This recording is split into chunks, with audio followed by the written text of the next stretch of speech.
Hi friends, ഒരു കാലഘട്ടത്തിൽ കാട് പിടിച്ച് കിടന്ന ഒരു സ്ഥലം ഇപ്പോൾ റോഡും ഇരുവശത്തെ കെട്ടിടങ്ങളും.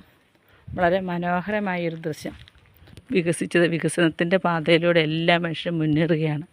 ചെടികൾ എത്ര ഭംഗിയാണ് വീണ്ടും നിൽക്കുന്ന ചേഞ്ചൻ റോസ, ചെമ്പരത്തികൾ, പല വർണ്ണങ്ങളിലുള്ള ചെമ്പരത്തികളുടെ പൂക്കൾ തന്നെ എത്രയോ മനോഹരമാണ്. ചുവപ്പ്, പിങ്ക്, തട്ടുതട്ടായിട്ടുള്ള ചെമ്പരത്തി, അടുക്ക് ചെമ്പരത്തികൾ, പിന്നെ വീടിൻ്റെ മുൻവശം വലിയൊരു ചാമ്പ, പിന്നെ ഒരു ഇല ഭംഗിയുള്ളൊരു ചെടി. ഇപ്പോൾ നടക്കുന്ന പുഴക്കടവിലേക്കാണ്. അന്ന് പഴയ കാലഘട്ടത്തിൽ ഇതുപോലെ ചെടികളൊന്നുമില്ലായിരുന്നുണ്ട്. മനോഹരമായ ചെടികൾ, വീണ്ടും ചെടികൾ, എത്ര വർണ്ണിച്ചാലും തീരില്ലാത്തത്ര ചെടികൾ. ഇരുവശത്തും റോഡിൻ്റെ ഇതിലെയൊക്കെ വാഹനങ്ങൾ കൊണ്ട് കാണാം. ചെടികളിൽ പൂക്കളും ഉണ്ട്. പിന്നെ ബോഗൺവില്ലയൊക്കെ പതുക്കെ പൂത്ത് തുടങ്ങിയിട്ടുണ്ട് കേട്ടോ. ബോഗൺവില്ലയുടെ പൂവ് ഒരു മരത്തെ കയറിയാണ് നിൽക്കുന്നത്. റോസ് കളറിലുള്ള ബോഗൺവില്ല ഇങ്ങായിട്ട് പൂത്ത് തുടങ്ങിയിരുന്നു ബോഗൺവില്ല. ഈ റോഡ് ഒരു ആറിൻ്റെ സമീപത്തേക്കാണ്. ഇരുവശങ്ങളിലും ചെടികൾ.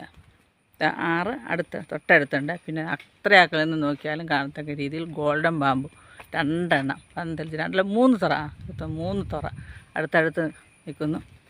വലിയ ബാമ്പുകളാണ് നിൽക്കുന്നത്. ഒരു മരം, പിന്നെ അടുത്ത് ആറിൻ്റെ ദൃശ്യമാണ് ഈ പകർത്തുന്നത്. വളരെ വിജനമാണ്. എതിർവശത്ത് നടകൾ, അവിടെ ആൾക്കാർ അലക്കാനും കുളിക്കാനും ഇറങ്ങുന്നതാണ്. ഉച്ച സമയമായിരുന്നു, ആരുമില്ല. ഇവിടെ ഇറങ്ങുന്നതാണ്, അലക്കലൊക്കെ ഉണ്ട്.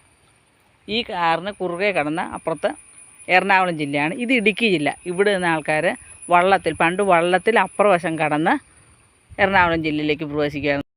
ഞാൻ നിൽക്കുന്ന ഈ വശത്തുള്ള റോഡിന് അരിക്കുഴ, ആരക്കുഴ, പണ്ടപ്പള്ളി കടന്നാണ് മൂവാറ്റുപുഴ എത്തുന്നത്. ഇവിടെ നിന്ന് ഒരു 2 കിലോമീറ്റർ ദൂരം വേണം റോഡിലേക്ക്.